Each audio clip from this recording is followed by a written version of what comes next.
Сәлем, қалайсыздар? Бүгін сіздерге мынандай бір инсайт деп айтылады ма екен, бөліскім келеді. Вообще, самооценка туралы тағы да бір глубинный бір аудиозапись болайын деп тұр, так что соңына дейін тыңдаңыздар. Бүгін бір блогердің, коучтың историясын естіп жатырмын. Конечно, реклама үшін это всегда хорошо. Бірақ та сол рекламаны сіздерге глубинно қалай болады, сол туралы айтқым келеді. Ең бірінші, жақсы жетістікке жеткен, жақсы үй алған, жаңағы шетелде деген сияқты да, все окей, жақсы табыс тауып отырған. Бірақ та өзінің ішінде бақытсыз сезінген. Осы бақытты көтеру үшін тағы да больше ақша зарабатывать еткен. Но когда больше зарабатывать еткен кезде, у нее начались проблемы. Әртүрлі саласында проблема пайда болыпты. И осыны реклама қылдырып жасап жатыр да. И айтады, что менде проблема пайда болды, потому что менің мышлением бұл проблемаға дайын болмады. Деген сөзді айтып жатыр. Конечно, бұл реклама үшін, то есть енді мен сендерді мышленияларыңды жаңағы жақсартуға, көп ақшаға дайын болуға шақырамын деген сияқты реклама үшін это окей. Бірақ та анализировать етіп келетін болса, бұл өмірде проблема болады. Бұл өмірде қандай жағдай болмасын, сіз өмірдің проблемасы болады. Проблема кімде болмайды, әрекет етпейтін адамдарда болады. Даже сіз ауырып жатқан күннің өзінде, или мысалы больницаға бармай жүрсіз ба, мысалы сізде проблема жоқ денсаулықпен. Больницаға барыңызшы, сіз мыңдаған проблемаңыз шығады.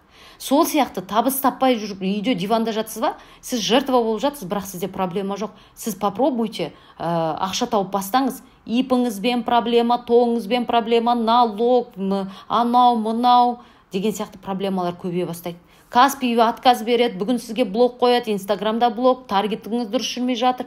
Проблемадан проблема. Понимаете? Проблема это всегда болады. Енді менің айтқым келгені, бұл жерде ол ханым негізі өзінің біріншіден мынандай состоянияға, так, мен қазір үй алсам күштімін, одан кейін так, мен мынаны жасасам күштімін, бәрін жасайды, но все равно күшті чувствовать етпейді. И еще алдына проблема келген кезде, это вдвойне оған удар болады да. Почему? Потому что бұл ханымның өзінде условная самооценка бар. Я қазір айту мүмкін, да, сіз не өзіңіз ақша тапқыңыз келмейді ма, или сіз завидовать етіп отырсыз ба, или там еще что-то деген сияқты ойлауыңыз мүмкін. Мәселе бұл жерде ода емес. Мәселе тревогада. Мәселе іштегі тревогада. Жаңағы айтқандай проблема всегда болады. Но когда сондай проблема, условная самооценкамен жүрген адамдарға проблема келген кезде, олар үшін это вообще все, бітті. Короче, пипец.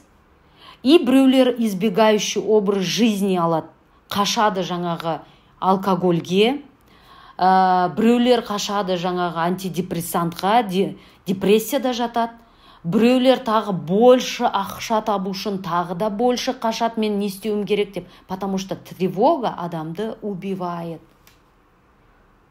Это не значит, что тревога ешқашанда болмайды, сонда бір состояние болады, что жаңағы тревогасыз жүріп табыс табуға болады деген сөзді айтқым кеп тұрған жоқ. Тревога сізде болады, но оның арты қаншалықты жалғасады. Понимаете? Мысалы, біреу үшін ажырасу это 10 күндік проблема, біреу үшін ажырасу это өмірлік проблема. Біреуге қарасаңыз, жас кезінде гүлдей жайнаған, ажырасқаннан кейін вообще бала күйеуге шықпайды, или там ештеңке жасамайды, наоборот, хуже и хуже. То есть, осындай состояние туралы айтқым келіп тұр да. Мысалы, біреулерде бизнес болады, бизнесі құласа, біреулер хорошо, менде бизнесім құлады, но это не говорит о том, что я плохой человек дегенді айтпайды. Ойламайды, әрекет етеді, басқасын табады да. Қаншалықты жаңағы тревога болса да, ол хорошо, я справлюсь деген өзінің жаңағы самооценкасының, стабильный самооценкасы барлар, олар шығады. А у кого условная самооценка, жаңағы мен бизнесім болғанда, я офигительно, я крутой человек, жаңағы құлаған кезде не істейді? Жаңағы айтқанбай ішеді, біреу анашаға кетіп жатады, біреу тағы бірдемеге кетіп жатады, біреу қатындарға кете бастайды, или там еще что-то, әйелдерде гулящая болып кетеді, мысалы күйеуімен ажырасқан, или вообще отшельница болып үйінен шықпайды деген сияқты, например. То есть условная самооценка деген осы. Поэтому, чтобы осындай өмірде проблема келген кезде өздеріңізді дұрыс шығара білу үшін самооценканы стабилизировать ету керек. Қазіргі заманның өзі мынандай не заманы болып кетті? Нарциссттік заман, жаңағы условно самооценка заманы. Сен ақша тапқың келсе, үйтте бүйт. Сен күшті сумка алғың келсе, осылай істе. Да, это все хорошо, мен де жақсы көрем. Но это не говорит, что мен сол сумканы алмасам қазіргі күнде, что я плохая. Или там мен әлі үй алмасам, что я плохая деген сөз емес. Но қазіргі нарциссттік осындай условный самооценканың заманда адамдарды прям соған үйретеді да. И адамдар өзінің ішкі дүниесін танымай соған тырысады. Тезірек миллион табайын, 5 миллион табайын, 10 миллион тапқаннан кейін потом отырады. И что? Я счастлива сейчас? Нет. Почему? Потому что сен условная самооценкамен өмір сүріп жатқан адамсың. И бір моментте алады да депрессияға кіріп кетеді. Сондықтан ең бірінші сіздердің фундаменттарыңыз, адамдардың фундаменті өзінен, что бы не было, мен океймін. Қазір менде жоқ болса да, это не говорит, что я плохой человек.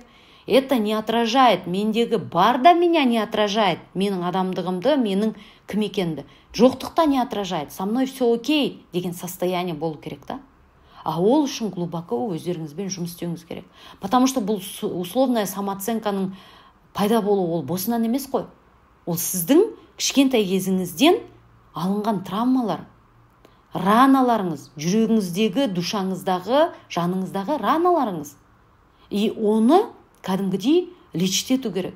Оны кәдімгідей терапия өту арқылы өзіңізбен жұмыс істеуіңіз керек. Сол кезде сіздің самооценкаңыз стабилизировать етеді. Ол кезде сіз, мысалы, қазіргі зависимостьтар, мен күйеуім кет қалмаса екен, мен таста кетпесе екен, мен сол үшін нені үйренсем екен, қалай постельде күшті болуды үйренейін ба, или ернімді жасатайын ба, көзім жасатайын ба, или күшті билеуді үйренейін ба, стриптизді үйренейін ба. Бұның барлығы условная самооценка. Осының бәрі адамды зависимость қалып келеді. Ақшаға деген зависимость, өзіңнің қасындағы сені жақсы көрмей уже давно отшивать етіп тастаған жігітіңнен зависимость, или там еще что-то там зависимость қалып келеді. Адамдардың ең үлкен мақсаты негізі свобода. Зависимый болу, біреуден тәуелді болу емес, наоборот, свобода. Сіз өзіңіздің түбіңіздегі арманыңызға қараңызшы. Сіз күйеуге шыққан кезде не үшін шығасыз? Сіз соның жанында бақытты сезіну, өзіңізді еркін сезіну үшін шығасыз. Сіз ақша тапқанда не үшін табасыз? Сіз өзіңізді бақытты, еркін сезіну үшін. Бірақ та условная самооценка, наоборот, сізге больше тревога алып келеді, больше жаңағы сізді ран алып келеді, больше тревога, больше зависимости басқалардан. Сондықтан терапияға келу арқылы өзіңіздің осы самооценкаңызды жоғарлату, түсіру емес, стабилизировать етуді үйренесіз. Сол үшін терапияға жазылыңыздар.